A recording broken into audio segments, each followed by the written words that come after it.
शून्याचा शेवट डोळा पहा निराळा, निळबिंदू सावळा प्रकाशला, ब्रह्मज्योती रूप विसावले जेथ, अनुभव साध्यंत पहा तुम्ही.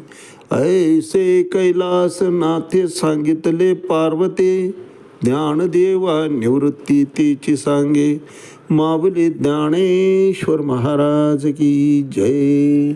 एक तरी ओवी अनुभवावी या ज्ञानयज्ञात आपण श्रीमद भगवद्गीता अध्याय 8 अक्षर ब्रह्मयोग त्यातला श्लोक क्रमांक 11 आणि माऊलींनी या श्लोकवर 106 क्रमांकाच्या ओवीनं केलेलं ज्ञानेश्वरीतलं 8व्या अध्यायाचं भाष्य याचं आज आपण चिंतन करणार आहोत. यदक्षरं वेदविदो वदन्ति विशन्ति यद्दत्तयो वीतरागा, यदिच्छन्तो ब्रह्मचर्यं चरन्ति तत्ते पदं संग्रहेन प्रवक्षे. अर्थात निर्विशेषवादी भगवंताला कुठल्याही प्रकारचं आकार, रूप, गुण देत नाहीत. प्रतिकात्मक रूप डोळ्यापुढे येतच नाही आणि प्रतिकात्मक रूप डोळ्यापुढे न येता त्याचं स्मरण करणं ही साधी गोष्ट नाही महाराज. निर्विशेषवाद्यांना मूर्तीपूजा मान्यच नाही. निर्गुण निराकार अशा ब्रह्माची ते उपासना करतात. सतत ओंकाराचा उच्चार करतात आणि ब्रह्मचर्य सदैव ब्रह्मचर्यस्थ असतात. संन्यासाश्रमाचं आचरण करून या ब्रह्मचर्यामध्येच या ब्रह्मामध्ये ते प्रवेश करतात. अशा सिद्धीची इच्छा करणारे, ब्रह्मचर्य व्रताचे आचरण करणारे हे जे निर्विशेषवादी आहेत, शरीरानं खडतर असतात महाराज. कायिक तप त्यांचं जबरदस्त असतं, परंतु तेच कृष्ण भावनाभावित माणसं हे भोळसर असतात, निर्विकल्प असतात आणि अंतःकरणातून अतिशय हळवे असतात.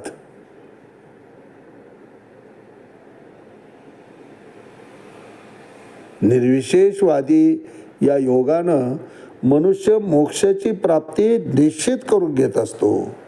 याच विधीचं भगवंत अर्जुनाला संक्षिप्तपणे सांगत आहेत. अर्जुनाला साकार रूपाबरोबर या निराकाराचीही अनुभूती व्हावी यासाठीच भगवंत हा सगळा खटाटोप करत आहेत, हा योग सांगत आहेत. कारण सगुण साकारामध्ये आपण पाहिलं त्यात 2 शक्यता जास्त घडून येऊ शकतात. एकतर शरीर स्वभाव म्हणून भरकटत जाणं आणि नाहीच भरकटत गेलं, अंतिम श्वासापर्यंत भगवंताशी एकरूप जरी राहिलं तरी भगवंताचा विरह मात्र हे सहन करू शकत नाही. आपण पाहिलं भगवंताने अवतार कार्य संपलं की अर्जुनही संपला.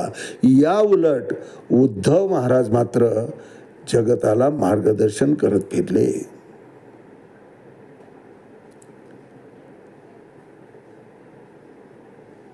आणि म्हणून तर अर्जुनाला भगवंत तस्मात योगी भवार्जुन असं गीतेमध्ये वारंवार उल्लेख येतो. भगवंताने म्हटलेलं ब्रह्म अद्वितीय आहे, शंकाच नाही, परंतु त्याला समजून घेण्याकरता त्याच्या विविध अभिव्यक्ती आहेत, वेगवेगळी रूपं आहेत. त्याला विशेष करून निर्विशेषवादी लोकांसाठी ओम म्हणजे ब्रह्म आहे. त्यांना बाकीच्या मूर्त्यांमध्ये, बाकीच्या रूपांमध्ये काहीही रस नसतो महाराज.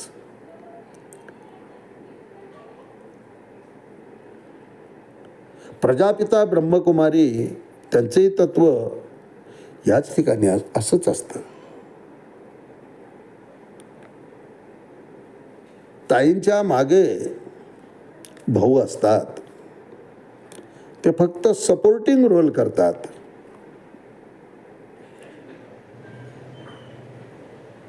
तिथंही मूर्तीपूजा नसते महाराज.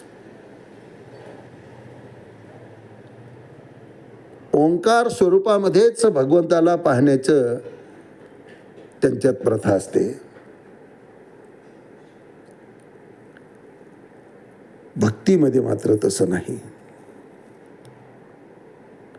भगवंताचं होऊन राहता आलं, भगवंताचं गुणगान गावं, नामस्मरण करावं, जग कल्याणाकरता, विश्वाच्या कल्याणाकरता जे भगवंताचं कार्य आहे, सृष्टी जडणघडणचं,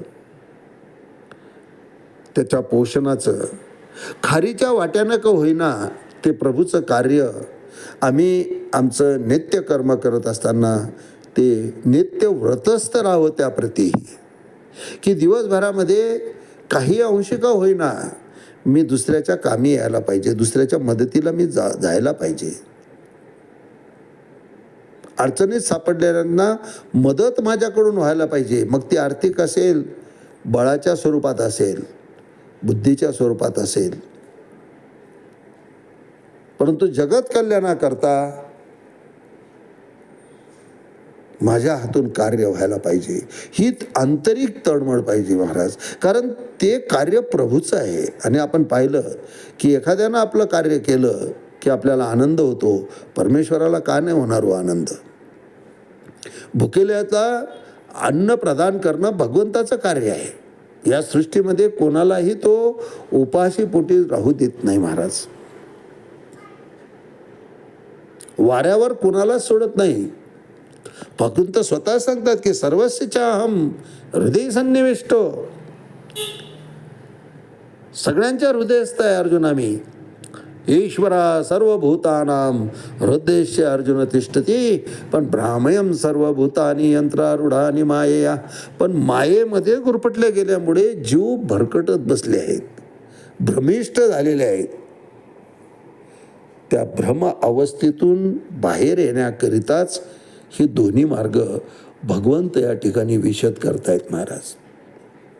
आणि अर्जुनाला हे दोन्ही मार्ग अवगत व्हावं. भक्ती योग अर्जुनाला सांगण्याची आता आवश्यकता नाही, परंतु निराकार निर्विशेषवादी या मार्गातही अर्जुनाला त्याची माहिती व्हावी. कारण पुढे विरह ठरलेला आहे भगवंताला माहिती होतं. आणि त्यावेळेस अर्जुन स्वतःला सांभाळू शकावं, अर्जुनाला सावध होता यावं, तितकं सामर्थ्य त्याच्या अंगी यावं म्हणून त्या योगाचं, त्या षटचक्राच्या मार्गाचं, निर्विशेषवादी मार्गाचं भगवंत अर्जुनाला माहिती देत आहेत. ती त्याला माहिती नाही असं गृहीत धरून देत आहे. कारण अर्जुनच म्हणतोय मी कोरा आहे.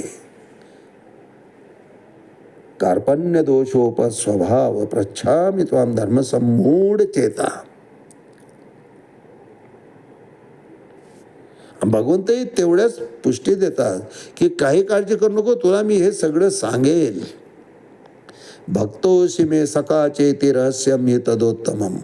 हे संपूर्ण रहस्य मी तुला सांगेल अर्जुना, काळजी करू नको. कारण तू नुसता आता मित्र नाही तर तू माझा भक्त झालेला आहे.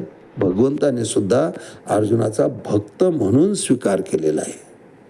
आणि गुरु भक्ताचं नातंच हे सर्व नात्यांमध्ये श्रेष्ठ असतं महाराज. त्यात शंकेला जागा नसते.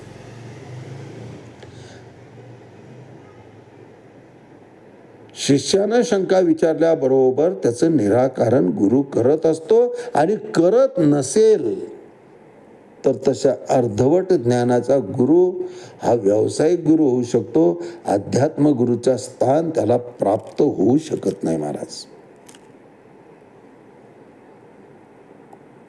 यावर भाष्य करताना माऊली 106 क्रमांकाच्या म्हणतात, जयाची या आवळी न गणती ब्रह्मचर्याची साकडी, निष्ठुर होनी बापुडी इंद्रिये करीती.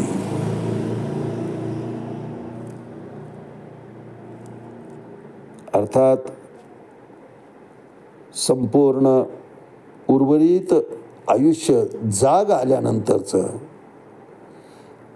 संपूर्ण भगवंताच्या ठिकाणी त्यांनी वाहून टाकलेलं असतं. जयाची आवडी न गणती ब्रह्मचर्याची साकडी, निष्ठुर होणे बापुडी इंद्रिय करीती. इंद्रियांचं दमन ते इतक्या सहजपणे करून टाकतात, निष्ठुरपणाने करून टाकतात, इंद्रियाचा निग्रह इतका करून टाकतात आणि भगवंत चरणी असे निर्विशेषवादी एकरूप होऊन जातात. इंद्रियांचे चोजले पूर्ण आहार विहारच नसतो ते इंद्रियात विषय उत्पन्न होण्याचा प्रश्नच उत्पन्न होत नाही महाराज. शारीरिक तप असे निर्विशेषवादी अहोरात्र करत असतात. जयाची आवडी न गणिती ब्रह्मचर्याची साकडी, निष्ठुर होणे बापुडी इंद्रिय करीती. आज याच ठिकाणी थांबूया. रामकृष्ण हरी. पुंडलिक वरदा हरी विठ्ठल. श्री ज्ञानदेव तुकाराम पंढरीनाथ भगवान की जय. माऊली ज्ञानेश्वर महाराज की जय. जगद्गुरु तुकाराम महाराज की जय. शांती ब्रह्म एकनाथ महाराज की जय. आदि शक्ती मुक्ताबाई की जय.